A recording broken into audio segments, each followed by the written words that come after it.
ẹni tí ò ṣe tèmi má dàlú mi lórí o sójú oorun mo ti fọ́ lóyún ní àbójú ayé. Alani rí ìsọkúsọ wo ló ń sọ yìí?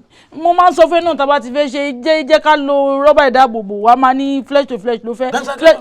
flesh to flesh kí ni bàbá tá à ń sẹ́wù kó wá wí ta ni ó fi switch sẹ́nu tọ̀ràtọ̀rà tí ó gbádùn rẹ̀ ojú tó ń wò yìí sójú ojú tó rẹ́dí láti gbé bàbá olóyún ṣé mo jọ bàbá ń bọ̀ lọ́nà mọ ẹni tó mọ pété mọ ní títí ìgbà òní ìyàwó yóò tó bímọ dákun ìfẹ́ gbọ́wọ́ ìfẹ́ wàhálà o. wọ́ lọ wá kámbáàdì àtọ̀mí bá dìrì kó pọ̀pọ̀ fọmi rúùsì gbé mu kó sọ fún mi. kí irú ìsọkúsọ wo ló ń sọ ṣó fẹ́ pa mí ni.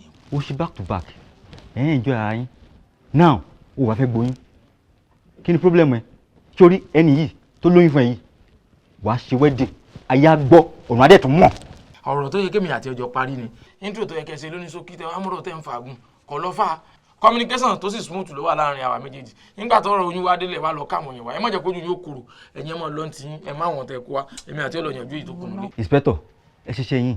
ẹ wò mí mo lọ́tọ̀ tí má fi wèrè ṣe ó lè wálẹ̀ fúnra rẹ̀. young man ṣó mọ̀ pé àtàrọ̀ tó ti ń jábọ́ bí ọ̀sán mi interrupt ẹ mo fẹ́ fi yẹn respect ẹ ni but mo tún wá rí pé o deserve respect now move it. ọ̀daràn. múùfù.